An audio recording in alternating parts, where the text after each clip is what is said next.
hello लोगोफोर दिनैहाय मोनसे आङो फिसा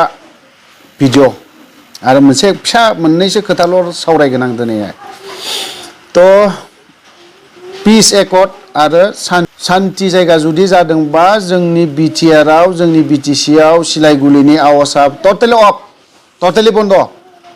मालाबाबो गोमनो मोना खामानि मावनानै जाग्रा बिथांखौ मा खालामबावदों दिनैनि दैदेननाय सरखारखौ होनगोन आं सरखारनि दाय जागोन बेफोरो मानो होनना बुङोबा बिथांमोना पावार होदों गासैखौबो खालामजोबदों बिसोरनि आखायावनो दंजोबो गासैबो ओंखायनो बै फरेस्टारा जानजिनि गाहायाव गावालाफानो जानजिनि गोजौआव गावदों गावथारदोंमोन बिथांखौ गावथारदोंखौ होनगोन जोङो खारन जानजिनि गोजौआवसो गावदों नालाय जानजिनि गाहायाव मालासो गावनो मोनो बिसोर गावोब्ला आथिंफोराव आदैफोराव बिदि गावनो मोनो मालाबाबो बिखायाव गावनो मोना खर'आव गावनो मोना खर'आव गावनाय माने बिखायाव गावनाय माने जानजि गोजौ गावनाय माने बिथांखौ गावथारनायनि लाइनाव लांदों बे खोथाखौ बुंगोन आं थ' दिनैहाय बिटिआरआ जुदि सुख शान्तिब्ला पिस एकर्ड जादोंब्ला दिनैहाय डिपार्टमेन्टनि गुलिया मालाबाबो गोमनो मोना मा हिसाबाव गोमबाय थादों दिनैलाय थांनाय बारावबो क'क्राझाराव इफेक्ट इनकाउन्टार जादों दाबो दिनै चिराङाव फेक्ट इनकाउन्टार खालामफिननायनि लाइनखौ लाबाय थादों दिनैनि बे सरखार गोदाना मानो बिदि खालामबाय थादों मानो बिदि जेबो बुङाखै मानो गोख्रों राहा लायाखै बेफोरखौ मा जादों मानो बिदि पिस एकर्डनि नामावहाय दिनै शान्ति जादोंब्ला शान्ति जायगा जोंबो लुबैदों श्री सिलाइगुलिखौ गोमजानोखौ जोंबो बादों खारन जों हाजार हाजार गुलि गावबोनानै फैबोनाय बै समाव बे आवाजखौ जोंबो लाबोनो लुबैयाखै जोंबो लुबैया बिदिखौ मालाबाबो लुबैया बर' रायजो राजाया जे फिन आरो सिलाइ हमफिननांगौ बेखौ लुबैया गावजानोखौ मालाबाबो लुबैया बर'फ्रा थैजानोखौ लुबैयाखै दिनैनि बे सरकारा बेखौनो खालामबाय थादों दिनैहाय फेरेंगाखौ बुंनो थां बिनिनो मानसि बिनिनो भटार्स बिनिनो एलेखा बिनिनो जायगा दिनै मानो जेबो खालामनो हायाखै दिनै मानो जेबो बुंनो हायाखै सासे बन दाननो थांनाय मानसिखौ बेफोरबायदि गावबाय थानो ख्रेब ख्रेब ख्रेब ख्रेब ख्रेब ख्रेबनो गावबाय थानो थ' बे आरो दिनैहाय आरोबाव गणश्याम दासआ दिनैहाय एग्रिकालसार डिपार्टमेन्टआव फेरेंगा आरो गबिन्द बिथांमोना मानो जेबो खालामनो हायाखै 5,000 लादों थांनाय 17 तारिख 11/2021 बेयावहाय 5,000 लादों नीलकान्त कलिता बिथाङा 5,000 फैसा लादों मानो जेबो बुंनो हायाखै बेफोरखौ मानो एक्सन लानो हायाखै मानो सासपेन्ड खालामनो हायाखै भिडिअ फुटेज दं आंनाव नांगौब्ला लांफै फैसा 5,000 फैसा लानायनि भिडिअ फुटेजआ आंनाव दं हरगोन आं आरो आर'नाइ चेनेलावबो थां आरो बड'लेण्ड रादाबावबो थां NKTV बिथांमोनावबो थां मोनजोबगोन बेफोरखौ रोखा रोखा फैसा लानायनि प्रुफ बेफोरो मोनफा मोनफा प्रुफ जानानै दं डिपुटि चिफआ दिनै मा खालामना थाबाय थादों जोंनि बे पिस एकर्डआव नैबे बिटिआर सरकारनि समाव जोंहा बुंनांगौ दायथ' दं बुंलांबाय थागोन जोङो दिनै बे बिटिसि सरकारा मालाबाबो बिसोरखौ कारापसन खालामनायखौ मालायखौ बुंनो हागौ गावनो कारापसन 1 नाम्बाराव जानानै दङ कारापसनाव काराप्टेड जानानै दं हाग्रामामोनखौ बुंदोंमोन बिसोरो फायखाना खिनो थांनाय माने सुइसनि माबा माबि होननानै बुंदोंमोन दा गावबा गावनि न'आवनो माथो गासैबो सुइसानो जाजोबनानै दङ मालायखौ बुंनो थांनाय सिगां गावखौ सिगां सानग्रोना लानाया मोजां दिनैनि चिफआ डिपुटि चिफआबो साननाया मोजां बिथांमोना बुंबाय थायोमोन बै समनि माबा गावजों गाव जाथाय जानायनि खोथाखौ बिथांमोना बुरखांनो नागिरबाय थायो दै NDBजों BLTजों जेला जाथाय जादोंमोन बे खोथाखौ बिथांमोना बुरखांबाय थानो नागिरदों रायजो राजा नोंथांमोना गाज्रि मोननानै लाब गैया आं बुंनांगौखिनिखौ आं दिनै बुंगोन स्पष्ट दिनै हाग्रामा BLTआ दिनैहाय पिस बिथांमोना बिटिसि एकर्ड खालामदों बिराद मोजां एकर्ड जादों बिथांमोना इण्डियाननि अशक स्तम्भ गोनां राइटिं पेडआव सिगनेचार होनो मोनदों NDB मोनाखै बिदि प्रमदाबो मोनाखै बिदियाव बे खोथाखौ साननानै नाय बिथांमोना बिराद मोजां एकर्ड खालामदों बिथांमोननि एकर्डखौ नायोब्ला बिराद मोजां जोंनि एकर्डआ दिनैहाय बेसेबां बिनि आकाश पाताल बिराद गोजौ गाहाय जानानै दङ होनबाबो दिनैहाय बेखिनि खोथाखौ दोनथ'दो एकर्ड बिथांमोनाबो खालामबाय जाबाय आं मोजां बिथांमोना बर' रायजो राजानो मोजां बुस्थु होफैदों दिनै नोंनि पिस एकर्डआ मा होनो हादों बर' रायजो राजानो जेबो होनो हायाखै खालि थैदों रेप खालामजादों बुथारजादों हाजार हाजार मानसि थैदों दिनैहाय हाजार हाजार मानसि थैदों दिनैहाय नैबे एकर्ड जाय खालामग्राफोर जाय एकर्ड खालामग्राफोर बिसोर बुथारजोबदों बर'फोरखौ फारसेनिफ्राय पिस एकर्ड जादों सिलाय गुलि बेरनो मोना दिनैहाय बै जायगायाव गुलि बेरबावो आरोबाव मा हिसाबाव बेफोरबायदि जादों मानो प्रमद बर'आ दिनै दैदेननो हाला नामा बर' रायजो राजाखौ नोंथांनि खोथाखौ बै समाव नोंथाङा जेला आबसुनि प्रेसिडेन्टमोन बे समाव नोंथाङा बिराद गिदिर गिदिर खोथा होनदोंमोन बिराद मोजां मानिदोंमोन नोंथांनि खोथाखौ सासे खामानि लावखार मोसौ गुमग्रा बिथांमोनाबो बिसोरबो दिनै बिराद नोंनि खोथाखौ बा खोनासङोमोन ओंखाम जानायखौ दोनथ'नाब्लाबो नोंनि खोथाखौ खोनासङो दिनै नोंनि खोथाखौ खोनासंनो गोसो गैया आंबो खोनासंनो गोसो गैया मिथिबाय थ' दिनैहाय रन्जन दैमारिखौ मानो बरनाखै नोंबो मानो बरननो हाया मा जाहोननि थाखाय जेला पिस एकर्ड जायाखैमोन बे समाव नोंथांमोना रन्जन प्रमद बर'आ लाइजामखि लाइजाम हरबाय थाग्रामोन बियो जेलाव गनाय जेलाव थाङि समाव लाइजामखि लाइजाम गबिन्दजों धीरेनजों जालालै आदास रन्जन नों नङाब्ला बिदि होनग्राया सोर नोंनो बे समावहाय बुंग्राया सोर प्रमद बर' बिनो बुंग्राया एक नाम्बार बुंग्राया प्रमदमोन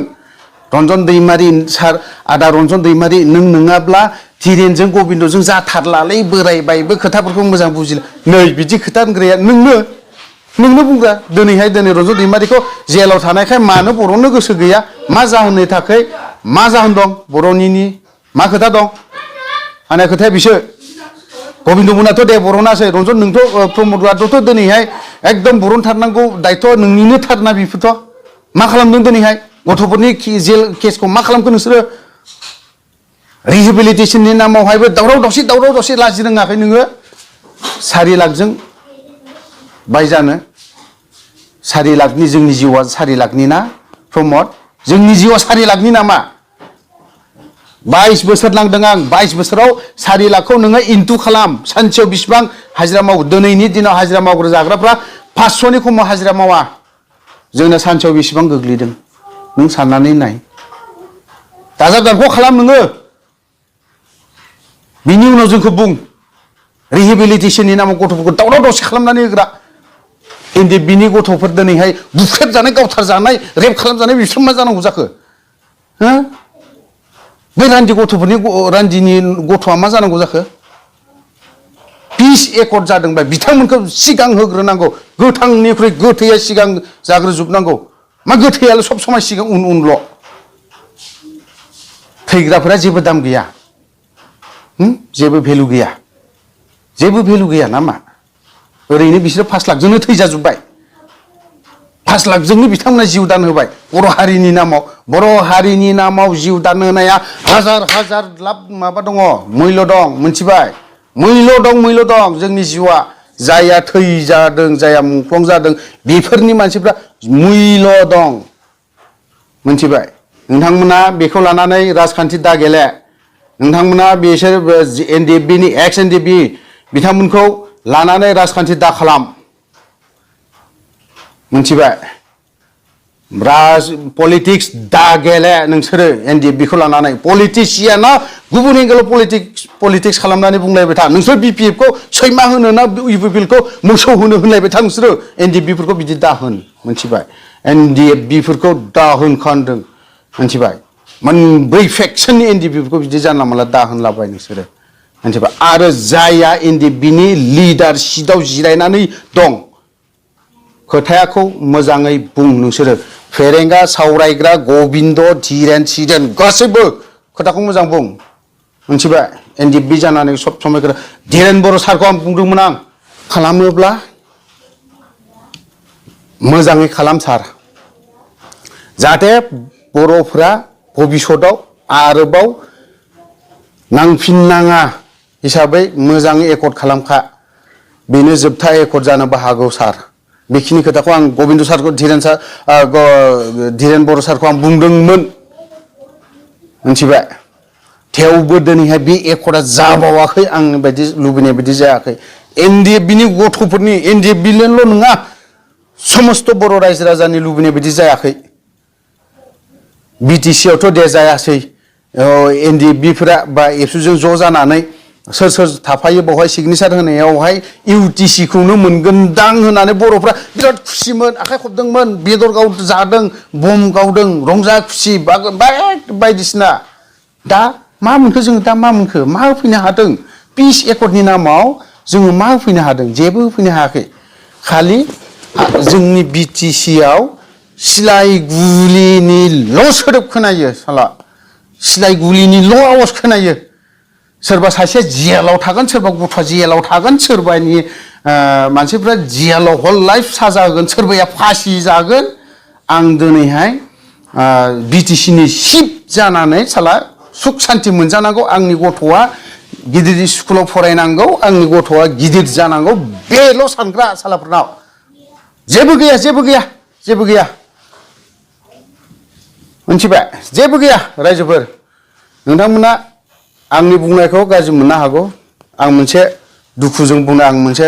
आं 22 बोसोर नांना फैनानै आं बर' रायजो राजानो आं जेबो होनो हायाखै आं समस्त बर' रायजो राजानाव आं क्षमा बियो आं क्षमा बिगोन मानो होनना बुङोबा नोंथांमोना दिनैहाय जोंखौ लाखिदों NDFB नि गथ'फोरखौ लाखिदों दैदेनदोंमोन जाहोदोंमोन नोंथांमोनानो फेदेरदोंमोन दिनै नोंथांमोननो जों जेबो होफैनो हायाखै NDFB आं ओंखायनो बर' रायजो राजानाव आं क्षमा बियो जेसेबां मुंख्लं जानाय न'खर बिसोरनावबो आं क्षमा बियो जोंहा बिनांगौ बिराद क्षमा बिनांगौ दं NDFB हिसाबै दिनै सोरबाया बिनांगौ गैयाबा जोंहा दं मा होफैनो हादों NDFB नि लिडारफोरा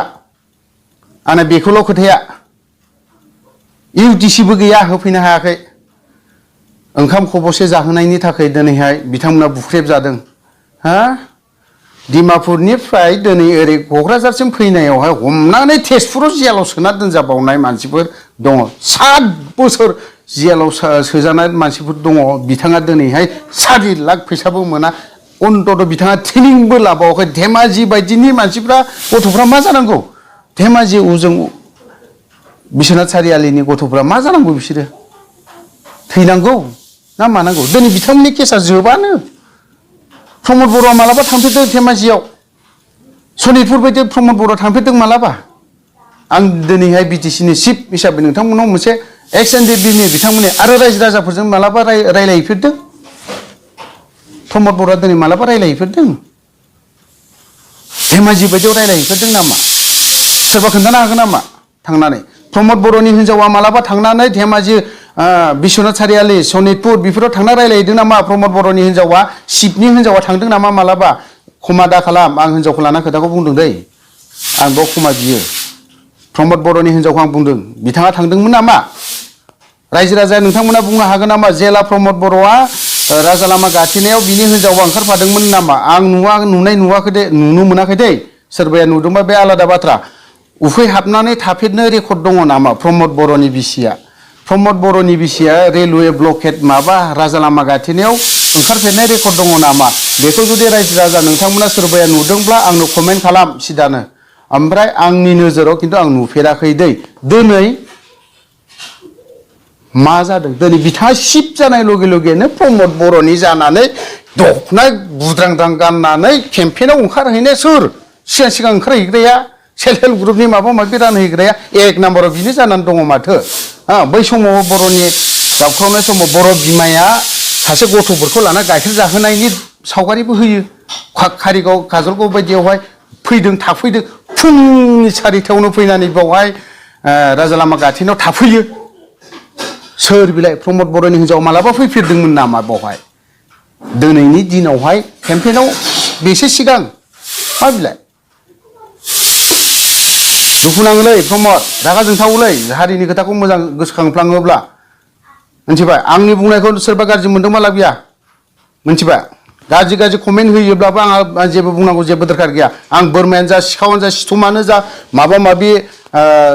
कमेन्ट खालाम आं जेबो नांजाया सानैसो कमेन्ट खालामग्रा दङ बिथांनाव जाथिनि हारिनि सिन्था खालामग्रा गैया ओरैबायदि लेथ्रा मानसि बे गान्जा जाग्रा मानसि बेखौ मोनोब्ला आङो खाथियाव मोनोब्ला बिखौ